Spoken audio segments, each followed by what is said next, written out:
What's up mga ka-technician? Nagbabalik ang DIY Pinoy Technician. Sa mga hindi pa nagsusubscribe guys, subscribe na kayo. Click ang notification bell button, click yung notification nyo rin ang mga videos. So yun guys, tuturuan kayo kung paano magpalit ng interior tire ng Go Trucks. So ayan siya guys. Kung nakita nyo guys, nakabukas na kasi yon. So natanggal ko na yung etong interior niya. So dalawa kasi yan sira. Ayan.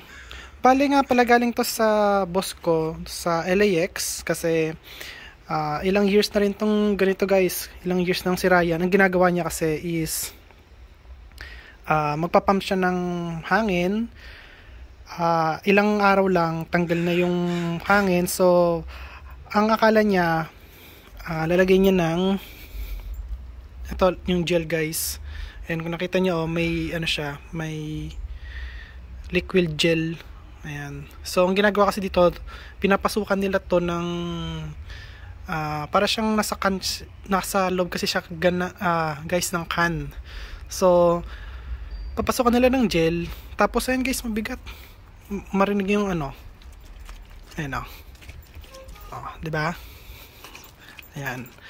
So okay, magiging okay siya. Ang tanong, pag ito kasi guys, hindi nyo ginamit ng ilang araw or nakaganyan siya, nasa taas yung etong butas, kasi hindi nyo alam guys kung nasaan yung butas So ang gagawin nyo is syempre lalagyan nyo gel, liquid gel, para matakpan yung butas. Kaso syempre guys, ang PSI nito is 50 PSI. Okay? Kasi yun ang nakalagay doon sa may exterior. So etong interior kasi, hindi kasi to wala kasi itong PSI. So nagbabase siya dito sa may exterior niya guys. Kasi nakalagay naman siya sa loob. So hindi naman siya para lumobo ng malaki, dahil ang nag-iipit sa kanya yung exterior. So ang exterior is 50 PSI. Ayun guys. So kung nakita nyo, 50 PSI. Cold yan. Okay? Kasi malamig dito sa US. So cold yan. Tsaka kung nakita nyo, mamaya papakita ko sa inyo yung dumi na yan kung bakit. So ayan wala yan guys. So pagka ang ginawa ko dito, nilagyan ko 50 PSI ito nang wala to sa exterior, sisirit lang yan. Ang gel po ay hindi yan guys, hindi siya hindi siya glue. Okay? So baka kasi isipin nyo, pagka nilagyan nyo yung sa inyo ng gel, okay na yan. Hindi po, pang temporary lang yan. Ibig sabihin, makauwi lang kayo. So ibig sabihin, alam nyo na the next day or ilang araw, kailangan nyo nang bumili ng pamalit. Kaya nyo lang siya nilagyan ng gel. Yun po ang purpose niyan. Hindi po yan pang matagalan. So sorry sa mga na mistake ng liquid gel. Okay? So hindi ko kasi alam tawag dun sa nilalagay nila yon. So kaya ang tinatawag ko na lang is liquid gel, kasi liquid siya, and then at the point is gel din siya guys. So dalawa yan guys, nilagyan niya ng ganyan. Kasi ilang years niya na rin tong ginagamit. Akala niya kasi okay yan. Ayan, hindi pala. So kaya ang gagawin ko dyan, hindi ko na rin naman natatanggal yung liquid gel dyan sa loob, kasi wala na, paano nyo matatanggal yan? Kailangan yung hiwain yan, hindi naman pwede hiwain yan. So ang gagawin ko na lang dyan, tatapalan ko na lang yan ng tatapalan ko ng another interior, tapos lalagyan natin ng glue. Ayan. So pero bago yon, kailangan matanggal tong liquid gel dito, kasi pagka nilagyan natin ng super glue to, hindi kakapit yan guys, kasi madulas. Ayan, madulas na malagkit. So ngayon, ang nangyari, so meron siyang hangin, kasi pinasukan ko siya ng hangin guys. Yun nga lang, hindi nga talaga matatanggal yung hangin guys sa loob. Pero kapag nilagyan nyo talagang ang mas mataas yung PSI, sisirit talaga siya guys. Kahit kung nakikita nyo, sumisirit na naman Ayan So ayan, ang nangyari tuloy dito sa loob, napuno siya ng ayan, kumaskas na yung interior tsaka exterior. So naging siya naging powder. Ayan. So ayan, nakita nyo, naging powder yung loob niya. Ayan, ang daming powder niyan guys sa loob niyan. So kailangan ko linisin yan. para mawala yung powder niyan. At kailangan din natin malaman or i-check natin kung bakit ito nabutas. Kasi ang butas niya guys sa gilid lang, ayan oh. So maghahanap tayo dito ng baka may bakal dito guys sa mga to, or may tusok, ganun. So hanapan natin yan. Tapos dito rin sa kabila, hanapan ko rin yung butas nito para maayos din natin. Pero syempre papakita ko sa inyo kung paano siya tanggalin. Kasi yung iba nahirapan dito magtanggal. Napakahirap to tanggalin nito kasi ang tigas nga niya guys. Anong tigas to? Ayaw man nito. Ayaw tag dito. Maipit. Yan o. Kahit gaano kaiipit yung gawin nyo, hindi siya naiipit itong gilid na to. So kaya kung nakita nyo dito, natanggal ko pa rin siya. So kailangan nyo lang ng ganun tools oh. Dalawang screwdriver. So kailangan yung flat guys hindi Phillips screw Kailangan dalawang screwdriver. Ayan guys. Isang manipis, isang makapal. Kasi pagka pares makapal yan, okay, pagka pares makapal, mahirap na po siyang gamitin. Kailangan isa manipis. Para yung makapal, pwede yung pang ano to guys, pang tanggal muna sa una, tapos yung manipis, pang tanggal na lang ng gilid. Para papakita sa inyo guys kung paano siya tanggalin, okay? So, tingnan muna natin kung may charge to.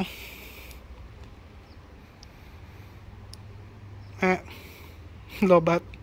So, hindi niya nga to guys hindi niya tuloy ito na gamit ng ilang taon din guys.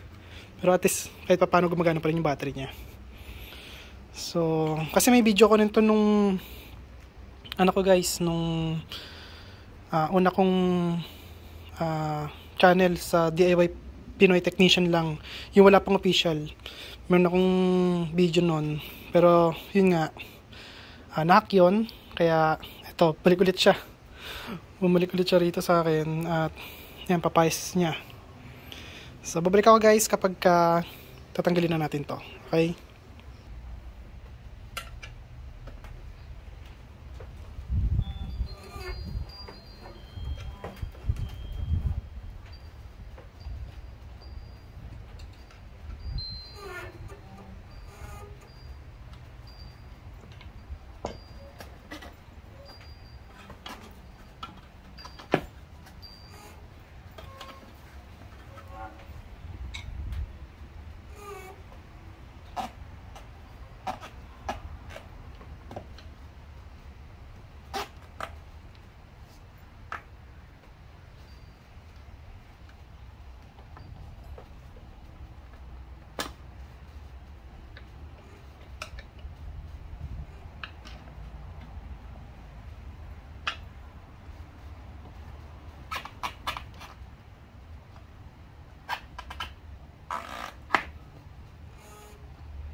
So, ayan guys, kung nakikita nyo, ayan ang loob yan, no?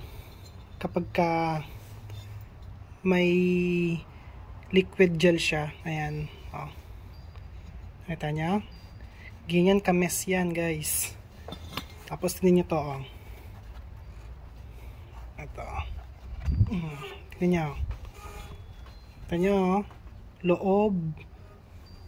Puro powder, oh.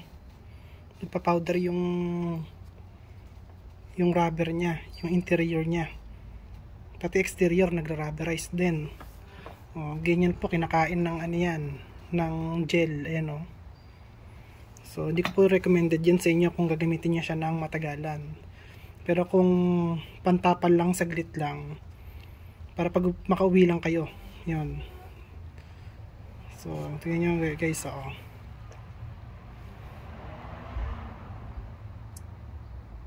Wala siyang nilalabas ngayon. Kanina may nalalabas siya madami.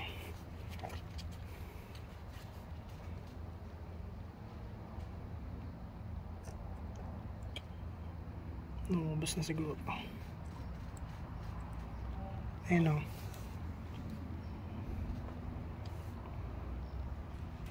Ayun o. May green pa.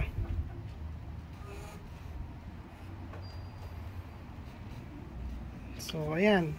So, at least nakita nyo lang kung paano ko tanggalin to.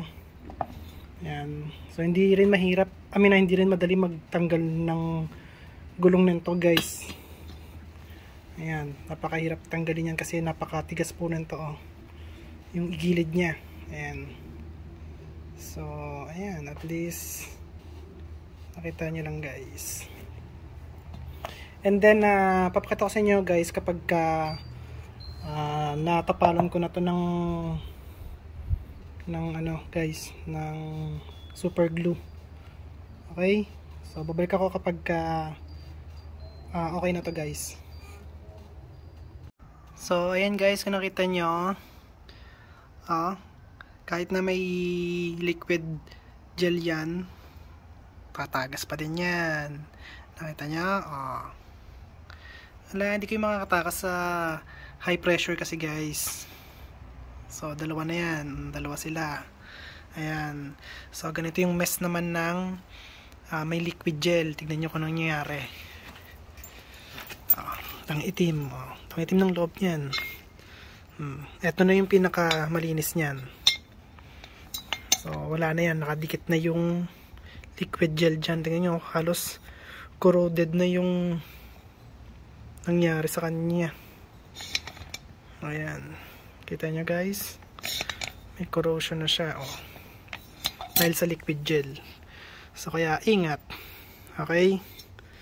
So kung ganyan mangyari sa inyo, isaka nyo muna sa sasakyan or mag-commute muna kayo para hindi nyo malagyan ng liquid gel yan guys. Okay?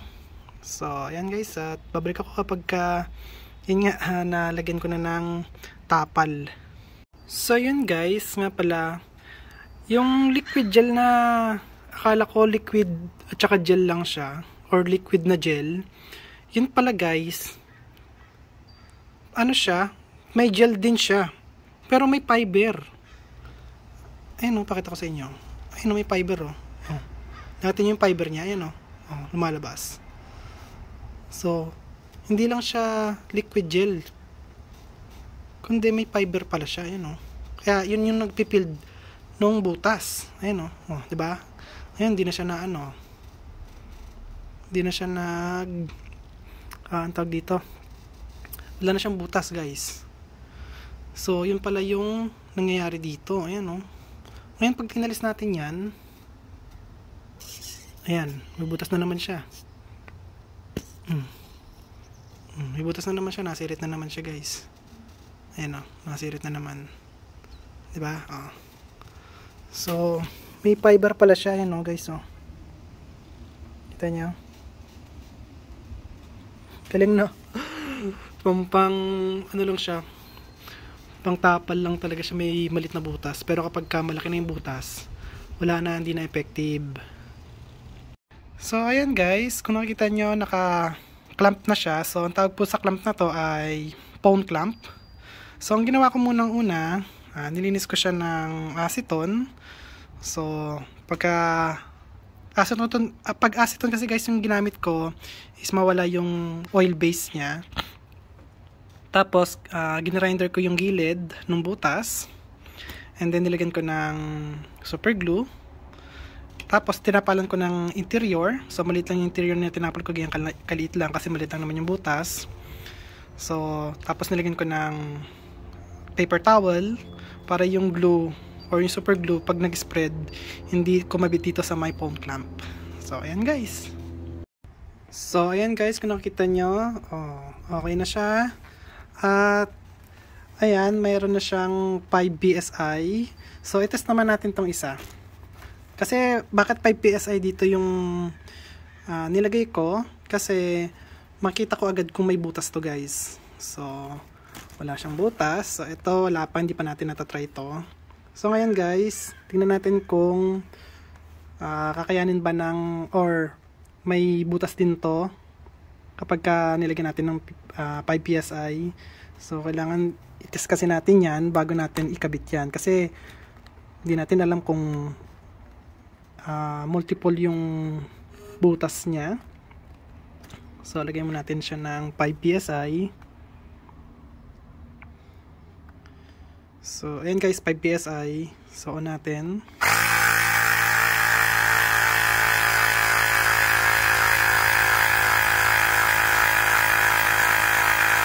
Okay guys, kung nakita nyo, wala siyang butas. Ayan, wala akong naririnig na sumisirit. At 5 PSI po yung inilagay natin dyan. So, tingnan natin guys. Yan, wala kahit isa. Yan. So, alam natin na okay na to. So, alisin na natin to. Yan.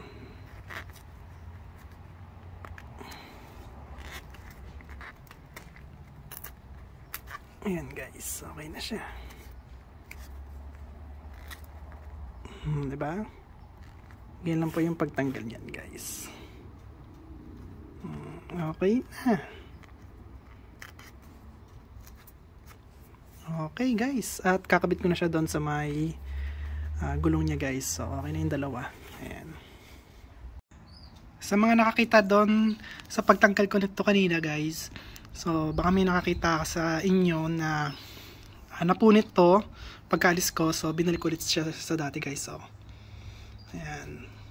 Okay, kasi baka comment kayo na, boss, yung pagtanggal mo ng paper towel natanggal din yung ikinabit na to, yung pinang patch mo. So ayan guys, kabit na po yan. So kakabit ko na po yan dyan. And then ayan guys, test natin siya dito pagka nalagyan na natin siya ng hangin. Okay, so ayan guys, at nakalagay na yung gulong niya. So, ilagay natin siya sa 34 PSI. Pero maximum na to guys ay 50 PSI. So, ayan guys.